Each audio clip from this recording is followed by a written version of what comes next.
To succeed and thrive at C-suite level, you need strategic clarity and operational excellence.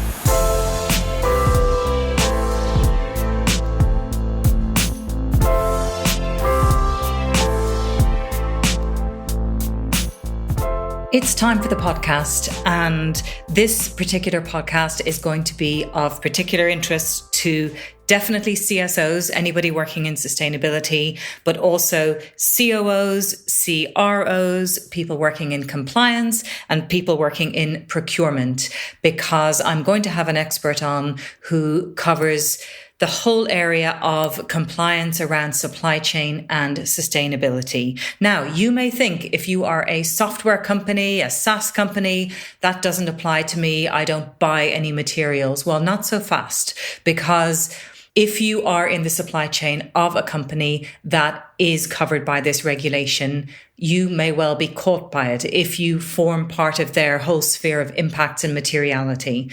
I'm going to have on the podcast a lady called Mary Foley, and she is an expert in this space, all things CSRD, ESRS, CSDDD, EUDR, and if you don't know what some of those acronyms stand for, Mary is going to unpack it all for you now.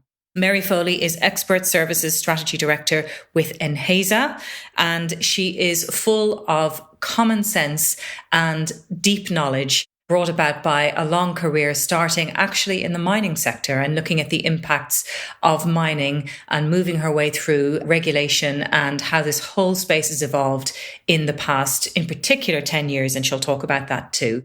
Mary is always a wonderful person to talk to, and I think this podcast is going to be helpful for people. Also, not least because it talks about the very latest in where the regulation is going, when it's going to go live. And it sounds like there have been a couple of little speed bumps and delays along the way, which Mary will speak to as well. So very topical, very timely. Let's go and have a listen. On today's podcast, I am thrilled to be joined by Mary Foley. Mary has over 25 years' experience in strategy and business building with a strong focus on technology-enabled sustainability, ESG, and GRC services, specifically within environmental, health and safety compliance, risk management, and consultancy. Her experience also includes PE-backed post-acquisition integration, focused on developing and delivering enhanced client retention and accelerated organic growth. Mary is a highly motivated and experienced strategic advisor. She's an experienced consultant with experience of a wide range of sectors and geographies. And Mary has also been a Forbes contributor since 2023, writing in the money investment section on a bi-weekly basis, covering sustainability and ESG topics. Mary, welcome to the podcast. Thanks, Jennifer. Delighted to be here. And listen, you and I met, I think just over a year ago at Risk London, isn't that right? We were on a panel together. I always enjoy doing those panels, and you always get on and you always support your fellow speakers and everything else. But I think it's fair to say, like, you and I got on especially well. And more than anyone else, you made me sit up and really think about what was changing in the supply chain space in a way that sort of certainly gripped me, and I think gripped the listeners as well. It was a great talk. Oh, thanks for that. Yeah, I think, well, there's so much happening in that space at the moment that, yeah, you could spend a week talking about it and still not get to the bottom of it. And Mary, your background is in supply chain and sustainability, and we may have some listeners today who are COOs or CROs and in, say, tech companies, and they might say, well, supply chain, it's not relevant to me, it doesn't matter. I'm guessing you're going to say that they do need to worry about these things. Well, the easy answer is, yeah, there's going to be very few companies that won't need to worry about it. So, taking it from two different angles, doesn't really matter about the size of your company, because you may be in a value chain or a supply chain to somebody who is going to be impacted by some of these far-reaching pieces of legislation, and they will be pushing those obligations down through their supply chain. And with respect to the matter of sector, every sector has a supply chain of some sort. Now, obviously, the risks will be different and the type of suppliers you're using will be different. And I think it's fair to say that those sectors that think that they won't be impacted are probably going to be the least prepared. because this is going to happen and it's going to have a big impact. Got it. Right. And we're going to get into all of that very, very shortly. But before we do that, let's just talk a little about you. And I would love you to tell us about your background and how you got into this particular career path and this blend of what you do between legal and regulation and sustainability. And I might also ask you what your experience has been as a woman coming through that role as well. But tell us how it all came about. Well, it's a pretty convoluted path. I'm actually a mining engineer, so a mineral surveyor by background. But I did my master's in environmental impact assessment and mining operations, mining and quarrying operations.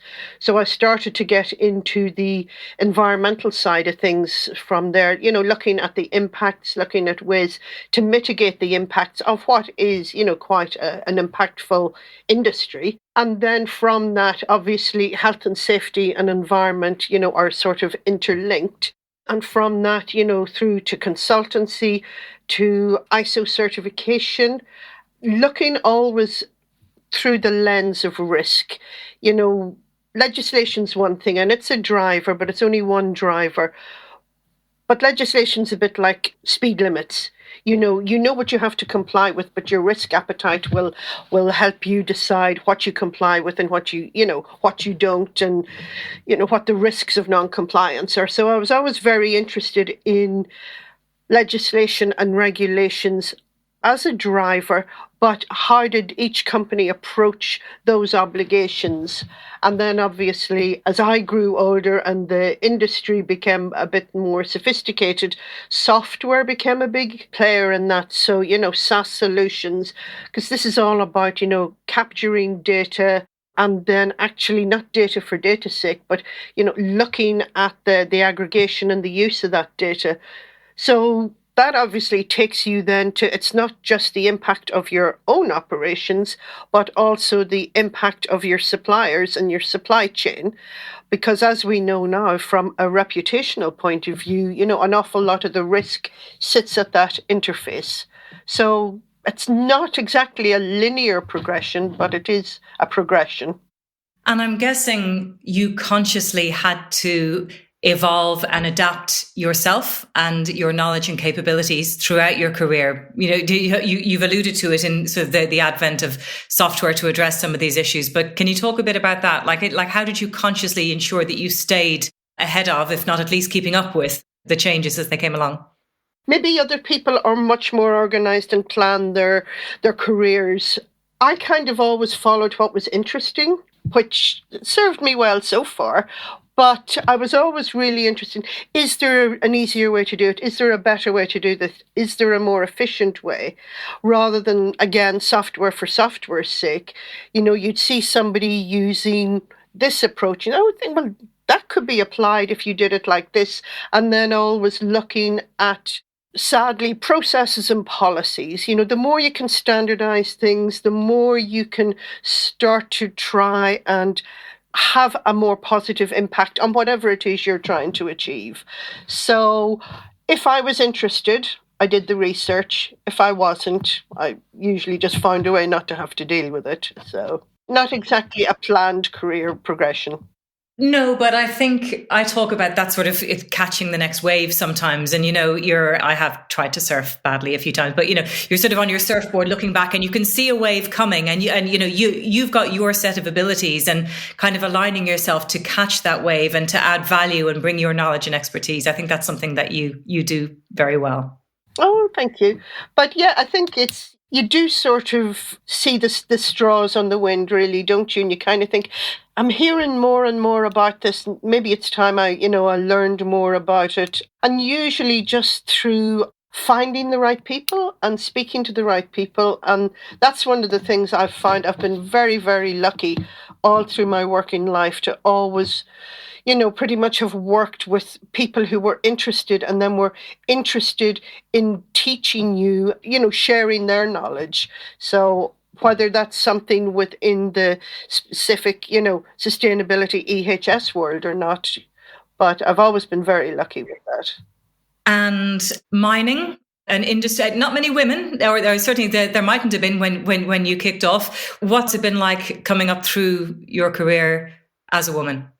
Do you know what? I think it's been a huge advantage in a lot of cases because I went to the Poly of Wales. The Polys were a big thing when I was younger. And it was actually in the Welsh Valley, so very much in the coal mining area. And we had to do some underground training. And there were 6 girls in my year, I think out of about 36, 37.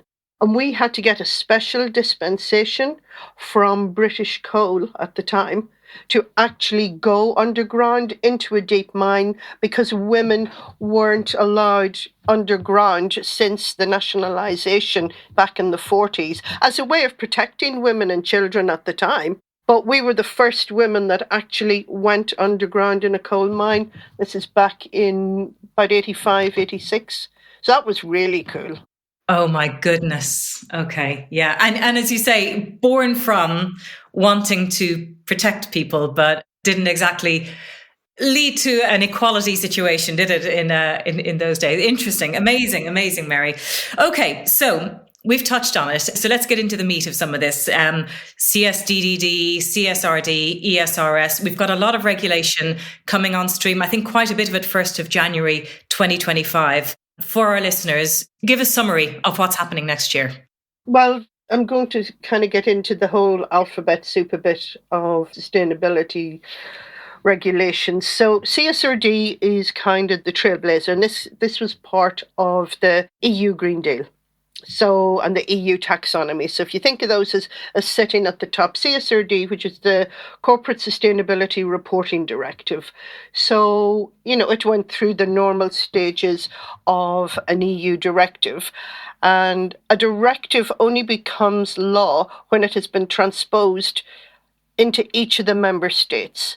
So where we are at the moment with the CSRD is the transposition deadline was the 6th of July this year. Some countries didn't make it. Some did. Some went further than the requirements of the directive. And this is the thing, we can get into it a bit more with the CSDDD. The directive sets the minimum, but it's up to each member state then to decide, do they want to go even further with certain aspects? So that happens at that transposition stage. Now, just about a month ago, the European Commission sent a letter out to 17 of the member states saying that they weren't happy, either that they'd missed the transposition deadline or that they hadn't fully transposed the requirements of the directive. So they've basically sent this letter out. If you go onto their website, you can see which of the 17 member states, and said, we want more information around these particular areas. So it's kind of, limbo's not the right word, but there's a 2-month deadline for the member states to report back to the letter asking for more information, and that brings us up to December. Now, as you rightly say, January the 1st was supposed to be the start date for particular companies that fell. It was a sort of a sliding scale of scope. So we're kind of waiting to see what happens now because there's only a handful of member states that have transposed that haven't been asked for additional information. 17 is quite a number in the EU, isn't it? And I think Ireland is one of those, if I'm not mistaken. Yeah. So we're kind of waiting to see what happens with that. So the different questions been raised. Will what has been transposed go ahead? Because at this stage, the Commission's only asking for information. So will it go ahead as per the legislation that has been implemented? Those countries that haven't yet implemented any specific legislation to transpose the CSRD, what will happen to them?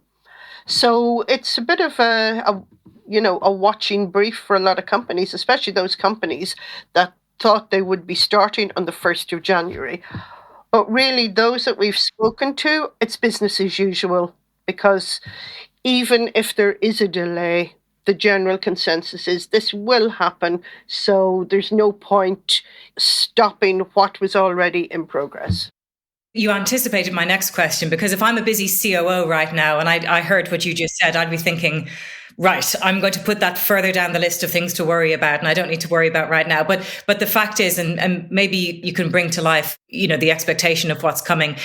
the lead time to get some of this in place is quite long and it's quite complex, isn't it? So hence why organizations have started and will probably continue their preparations. But I remember you articulated very powerfully last year at Risk London, like what this means in terms of tagging of goods and tracing everything through your supply chain.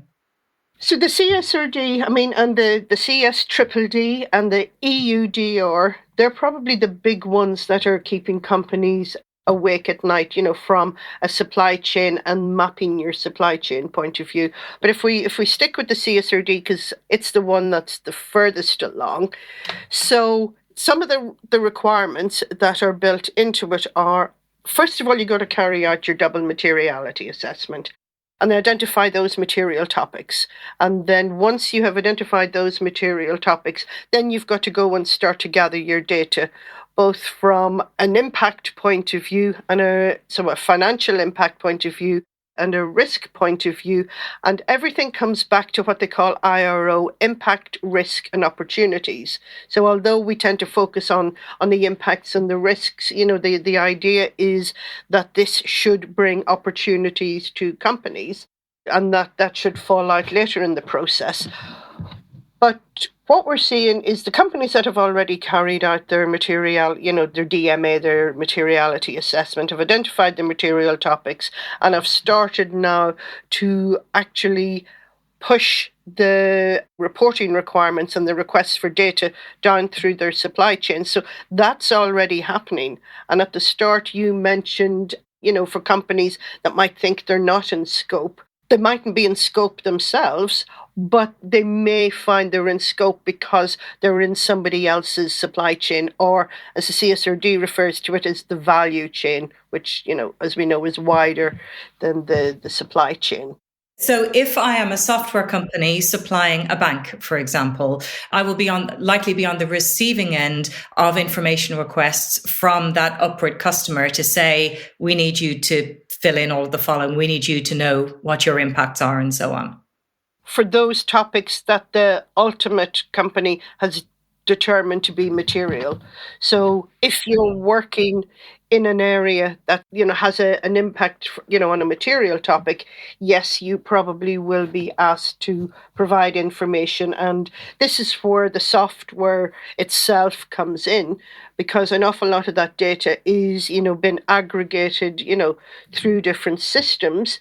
And it's still hasn't been fully defined yet by the EU, but every single piece of information has to be tagged using XBRL in the report, and then all of this information will eventually end up in the European Single Access Point.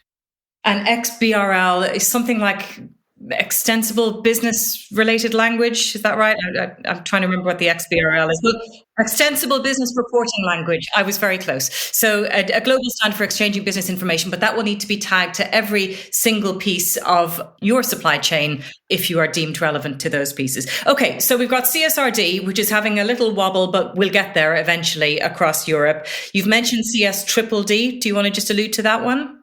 CSDDD is much more focused on the supply chain. So this is the Corporate Sustainability Due Diligence Directive. So when we start talking about due diligence, we're starting to, think of this in terms of risk. You say due diligence, it rings your risk, alarm bell.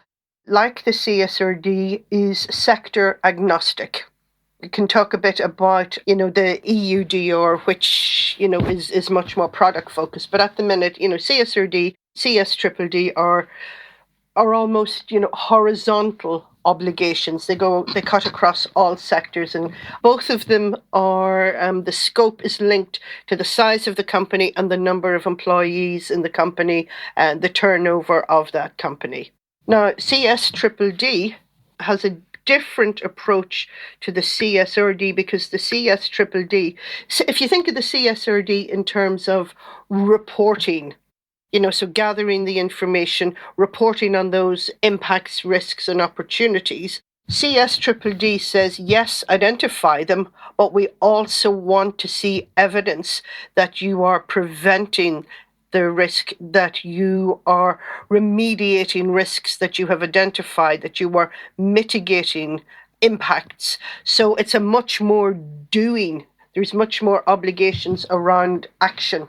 Which is a welcome thing. I mean, there has been a lot of criticism in the sustainability space, hasn't there, that we're spending so much time on the reporting that actually we're not doing enough of the doing. So the Corporate Sustainability Reporting Directive, as you might expect, goes heavy on reporting. But CSRD is saying, do your due diligence and show us that you're mitigating the impacts. This podcast is brought to you by the best-selling How to Be a range of books. These books, authored by me, Jennifer Geary, in collaboration with other seasoned experts, break down roles such as the COO, Chief Risk Officer, Chief People Officer, and Chief Sustainability Officer into their component parts. They explain the technical capabilities you need, but also how to operate at this level, preparing yourself, getting to know your peers, engaging with culture, strategy, building your team, and much more. Over 30,000 books have been sold, and the books have received overwhelmingly positive reviews. There's even a book about the role of AI called The Augmented COO. Check out the books, available on Amazon and Waterstones now. So EUDR, if I'm right in thinking, deforestation-free products, is that right? Yep. So that obviously is specifically focused on that space, deforestation. Yes. So just to finish with the CSRD, because it's a directive, again, it needs to be transposed into national legislation before it has a legal impact. And the deadline for transposition is July 2026. But the EUDR is a regulation, which means it doesn't need to be transposed. It becomes a legal obligation from the date that it goes live. Now, the date was the end of December 2024, up until about a month ago, when there was a proposal to delay it by 1 year for larger companies and 2 years for smaller companies. And that will actually, I think, be voted on this Thursday, the 14th of November. So it's definitely a watch this space. And we think it will, and it's not because they want to dilute the requirements. It's more to get the infrastructure in place to make sure that all of the duty of care, the transparency, the sign-offs, the checks are in place in time. And it's the infrastructure that doesn't seem to be quite ready. Now, some countries are, but you think deforestation, you think, well, what's that going to apply to? So it actually lists the 7 products it applies to and all their derived products of what you'd think, beef, palm oil, soya, coffee, cacao, and all their derived products. But if you actually read through the regulation itself, it talks about not only do you have to prove that your product or derived product has come from this particular area, and it's like a square acre, and you have to have the geolocation attached to your particular product all the way through the supply chain to show that you didn't use an area that had been deforested to grow or produce your particular product. It also says, and you must also prove that you are in compliance with a list of another 10 different 10-ish different categories of legislation, which includes environmental issues, human rights, taxation legislation, indigenous rights. So it's much more than proving your product hasn't been associated with deforestation. Question for you, Mary. Who do you see taking the lead for these topics in the organizations that you consult with? Because I probably started this podcast thinking COO and a bit of CSO, Chief Sustainability Officer, but it sounds to me sustainability is coming through loud and clear. But yeah, who's your stakeholder most often? That's like the $1 million question. So we're seeing sort of 3 different departments, and I've just come back from Berlin last week, and it was the World Legal ESG Congress. So mainly lawyers, compliance and ethics, chief legal officers in companies. This was actually a really strong topic of discussion because Some companies are saying, this is just reporting, we're going to throw it over the fence to the finance team. So they can deal with financial reporting and non-financial reporting, and this falls under non-financial reporting. And yeah, there's arguments for that. Other companies are saying, well, we're going to build a brand new sustainability department. They're going to be responsible for anything to do with sustainability. And then other companies are saying, actually, this is a compliance issue. We're just going to throw it over to the legal and compliance guys and let them deal with it. But what we are seeing is that there's still a woeful lack of internal collaboration across global companies that this is going to be impacting, from, in a month's time for some of them. I mean, we've seen companies where they've just added it to maybe the environmental health and safety team or the environment team and said, sustainability is kind of like environment. You can deal with that. But however you deal with it, you're going to have so many internal stakeholders, because when we talk about supply chain and sustainable and transparent supply chains, that's your procurement team. Definitely a conversation needs to be had with your chief risk officer, even just going through your risk register. Is it still up to date? Now that we have all of these new things to think about, you need your HR team for a lot of the social and human capital areas. You do need your, financial reporting team for the reporting side. A lot of the E and health and safety sits under the S in the ESG. So you're going to need your environmental health and safety teams. And then, it's all bound up with compliance as well. So there's no one standard approach. But what I would say is whoever has ultimate responsibility, and that person should sit at the C level, they need to ensure that there is this next level of internal collaboration and that they've identified their internal stakeholders. That's crucial. That's really insightful. I remember working in an organization where we had a project where the senior leaders had come together and agreed that something had to happen, but it hadn't cascaded down through those mid-level layers of management. And a colleague of mine referred to it as the permafrost, was that, it was all fine on the surface, but actually underneath, those teams hadn't been set up to collaborate together. So it sounds like what you're saying is it matters less who is leading it, because it could be any one of a number of candidates by the sounds of it. It matters more that they pull together the other stakeholders, and not just at the top, at all levels of the organization. That sounds like a key point. And I was going to hold this question, but I don't think I can anymore. Obviously, you and I talk a lot about Europe and EU and some of these directives. We have a lot of listeners from the UK, a lot of listeners from the US. So I guess, question one, does it apply to them? And, in terms of geography, I get my short, simple answer is if you are trading within the EU above a certain level, then yes, it does apply to you. You might put a more finessed answer on that. But secondly, and possibly more topically for people, given the upcoming regime change that's happening in the US, given we're facing into Trump 2.0, does any of this change? Does it change the direction of travel? How are you thinking about that? Honestly, I think there's a big gap sometimes between rhetoric and action. That's the first thing to say. But I think, we're talking about supply chains here. We're talking about global supply chains. Okay, this is, we're talking about some directives, CSRD, CSRD, EUDR. These are all European directives. But already an awful lot of countries have their own national legislation dealing with, some of these elements. The US already has, quite a bit of regulation around supply chains. And then obviously California, is its own special place in the US. But there's very few companies, even if they don't fall under the scope itself. So both, so CSRD already has a stage where non-EU headquartered companies will fall under the scope directly by a certain date if they meet, certain criteria. But already you're dealing with companies that are going to be in supply chains for companies that do fall under the scope, whether they do directly or not.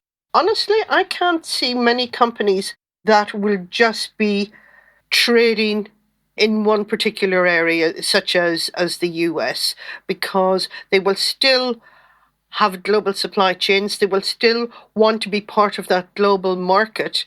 What happens in their domestic market, yeah, I think there will be changes. There will be upheaval.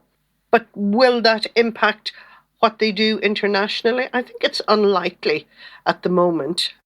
And I think, we see it a lot with a lot of non-European headquartered companies that we talk about regulation as a driver, and it is a driver, and the risk of non-compliance is one thing, but we actually see a bigger risk for companies losing their place in supply chains that are more of a market driver than a regulatory driver, and I think that will keep them in the story much more than, politics and legislation will. So if I am unable to understand and articulate my impacts, my supply chain, my value chain, where things are being sourced from, the impacts I'm having, I run the risk of being superseded by someone who does have that information.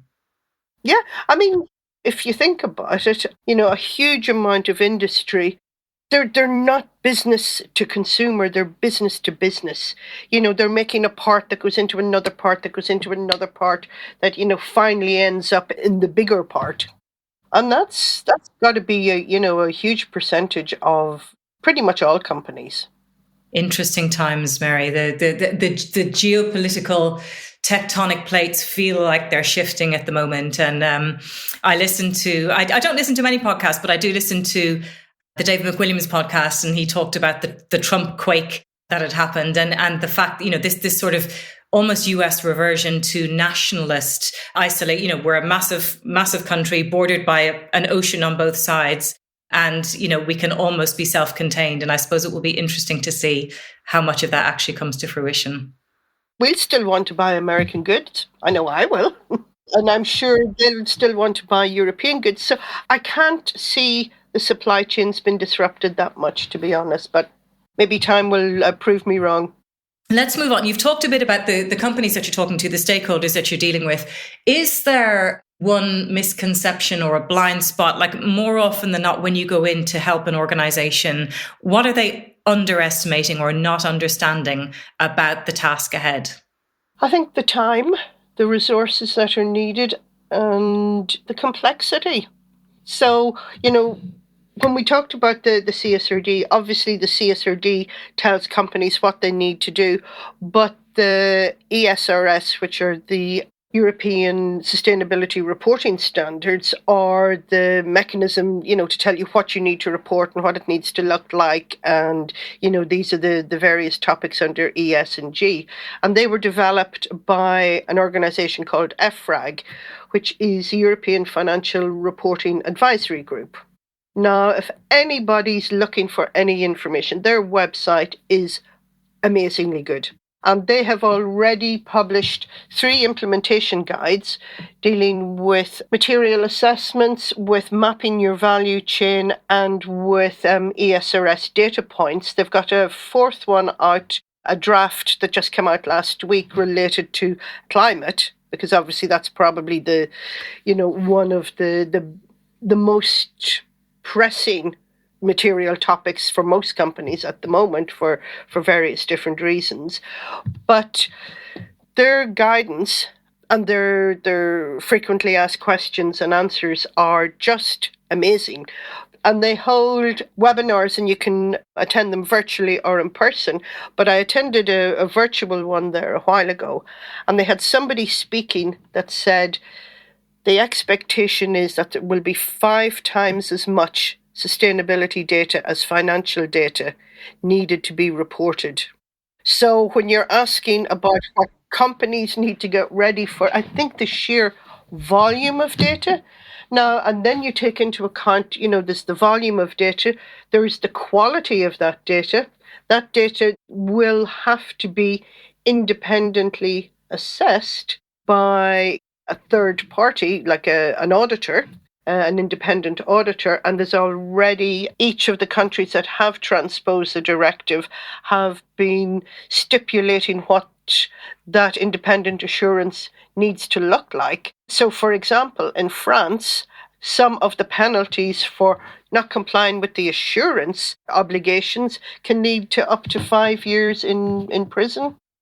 And Mary, also, like in an era when financial statements can already be 100 pages long or more, we don't need 500 and 600 page annual reports. I think the storytelling and the curation of that data is got to become more important as well, or else we lose all meaning, surely.